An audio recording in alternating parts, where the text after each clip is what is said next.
how did all this experience and knowledge funnel into what you did with the Wiz? I had everything. I went to different lands. That's a great question. Thank you. I went to, right, thank you. Thank you. No, you had Munchkin lands. They had to be, you had Dancing Crows. I thought of Gladys Knight and the Pips. Right. Okay, now everybody breathe. Damn, I had to hook it on to something. Jesus. You know, you understand what I mean? I do. But at the time when that's why it lives today. At the time when Charlie Smalls is approaching you about his redoing of The Wizard of Oz, are you thinking like, you're crazy, this will never fly, or No. Yes, you saw it immediately? No, but I imagined myself in everything that I saw, that you grew up with. Anybody grew up here. The Filipinos, the Chinese, anybody. So this is what you saw when you saw The Wizard of Oz. Yes. We loved you. Judy Garland was ours. Mm-hmm. Yeah. I don't know. We didn't know no better. It was like, yeah, this is great. Judy for is us. in our family. Yeah. Right, and all those other scary monsters were out there. Scary monsters. You know what I mean? Nah, I was good. It was right. Isn't that America? Don't I own that? Do you remember those? Yes. Do you remember those first creative moments of The Wiz like that? Like the impetus? Like No. We were going through it together. And I changed it every night until it got right. Shut up. Wait, what? George. Oh, no, they brought me, they tried to bring the dancers, they got mad. They had a meeting with me. What? You don't look good or you don't sound good. You fucked up that goddamn, that solo that you were supposed to be. And you acting like, and you're being the boss of the conductor, you would call them on that. That wasn't right. Let's go back. So who's in the room? Can you set the scene? Because I mean, I know Nobody's in the room. Me and the dancers. This is in air. Where does the music come? It's in the air. Come on. Okay. It's not mundane. So did you also have to did you have to also tell Charlie that when it came to some of the songs or it didn't work? Yes. Yes. That's why I'm still collecting royalties. Right, because you actually added to one of the songs on The Wiz, right? No, he said he did what he thought was going to pass for Emerald City. I said no. I can't. This sounds like a dirge. We're coming into sparkling Emerald City, it's gotta be so vibrant, it had to be yeah. ding ding ding ding ding ding ding ding, and then a pop of fans and the ladies in chiffon and moving like that. Come on, we're in Emerald City. Yeah, it's storytelling. It's storytelling. That's why they can't get by it. And George, were you were involved in the play and the movie? Diana Ross? No. Okay, so then can you tell people, because people don't realize too that like there was stage- differences between the stage and the movie. They had no tornado. So I went upstairs, I took the petticoat that held out this Scarlett O'Hara ball gown and took that away, and then I cut the dress straight up to you know where. And I was on fire.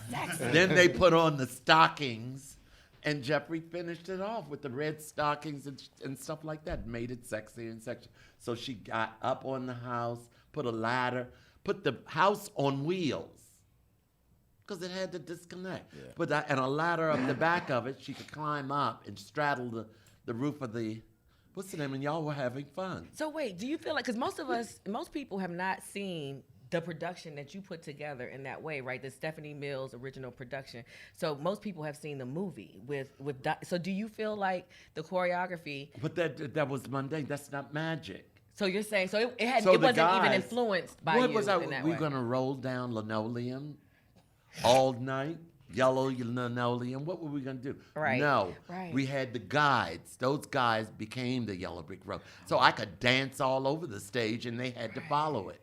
And the audience did it. We had those big yellow afros, and the tails that were, So how did y'all do the scene in the play? Like, for instance, it was so large in the movie when they went to Emerald City, and of course the whole red, gold, green, gold, and red. That was a part of the play as well, right? No. That's what I'm trying to figure out, because I saw it as a very young girl. I was so little, so. We did it again. Well, you saw the 80 revival version, I saw right? the Stephanie Mills Right, version. but she came back in 81, 82, Yeah, that's when I 83. probably saw it. Right. Right. So I saw the You didn't '77 see version. red or green. No, but Yeah, they I didn't do forget, that. so I'm trying to remember. That's It why was I'm, all green. You were in Emerald City. She So has can a, I ask? Wait, she has a whiz tattoo on her shoulder and No, does no, not. no, well, no. but that's for different I reasons. had I'm this just in kidding. silver. Yeah, my wish tattoo is because Charlie wrote these songs, and these songs still translated And from actually, the play to the movie. If remember in the much talked about but extremely defunct Quincy Jones episode, when he started introducing us to the Alpha 1 a.m. thing, he did mention that Sidney Lumet. Someone told Sidney, like, dude, you don't have a big dance number for Emerald City, and so they had to. That whole gold, red, yellow thing was a last minute addition to. And you didn't have an Emerald City, and we were just in green, and it had to be fierce, and it had to be sparkling, and that's why ding ding ding ding. It's just magical. I can only gauge everything by applause. How loud the applause was, not that hitting the note, just gotta hit the note. But I'm talking about the dancing. Yeah. So are we basically hearing that there was a sort of battle of the control between him and Jeffrey in terms Well, the of producer didn't want to put all the power in one person's hands. And I'm confused See, about he- Jeffrey they- Holder's role in that way, because Jeffrey Holder at the time, what was his role? Jeffrey walked out on the first day of rehearsal. Oh, wow. Because he wasn't going to be the director Oh. nor the choreographer. So he was just No, he did the costumes. We went out on the road. wait, Wait a the minute. Jeffrey Holder? Is there another one? Oh, no, I just The cola nut. here's the thing. I knew of Jeffrey Holder as an actor because I saw Yes, Annie first. exactly. We got to And have then it. my mom was like, Yeah. "No, man, he was a choreographer." I was like, No, "Wait, right, he this guy danced. can dance. This big guy can dance." Yes. I did He not was- know. He was from Trinidad. He did Baron Sandy, the island guy, half white, half black. He was in, something out. one of the 007. Yeah, I was about to say a Bond movie. He was a Bond. James yeah. Bond. He was a Bond character, but that was his acting side. Oh no, he did dance. He did great pieces like Douglas for the Dance Theater of Harlem and his own company, and he did Prodigal Prince, which was about the painter. And So why and is I he was doing in the chorus, costumes? and I was Right. So why he doing costumes and you doing choreography? because the guy hired me after they saw Sweet Otis in the park in Delacorte. Dope. And they came up to me and asked me would I do this piece called The Wiz. And it was the black version of The Wizard of Oz and so forth and so on. And I said, when you get the money, call me. That part. And that part. And because I had a dance company, and I didn't know I was going to do that. I didn't know it was going to be, but I put my best foot forward. I did the best that I could for the piece. I was serving the piece. It's not like that, what you say, they come in with a microphone. It takes more. You got to go to books. You got to do some research. You got to do all of that. How was it teaching Stephanie to dance? You have that No, beautiful Stephanie picture. could dance. She was a kid, 15 years old. Yeah, that's right. She was- Right, and what's the name? And Hinton Battle was a trained ballet dancer that I found on the street at 85th Street, and Hidden Battle was the Scarecrow. yeah, he was a scarecrow. Really? He just died. Wow. Not too, like a couple weeks after Cheetah. Cheetah died too. All of that went on. So Jeffrey wasn't going to be the director, and Gilbert Moses, who did Ain't Supposed to Die a Natural Death, yeah. who, and worked for NEC, Negro Ensemble Company, was going to be the director. Jeffrey walked out. I'll see you in Baltimore. And he came with the costumes. And So with all the hoopla over the Wiz, and of course, I mean, the Wiz's run in 1975 to 77.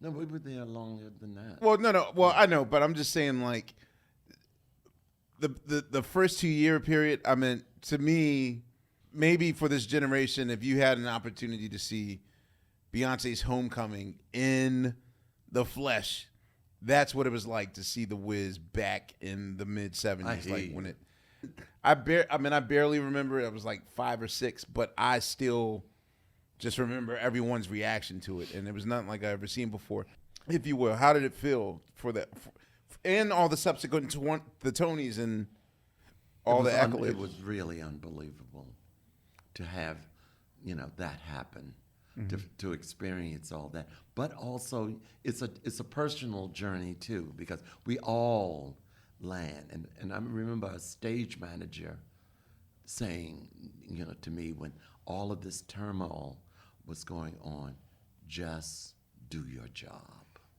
just do your piece, and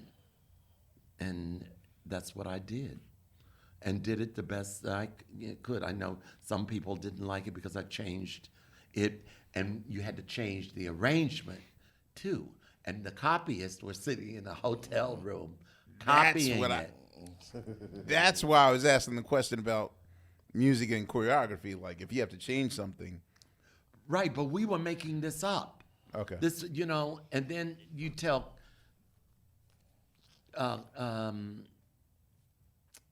Harold Wheeler that, okay, it's so many bars, say 64 bars or 32, or in those increments, so that we could keep track of technique.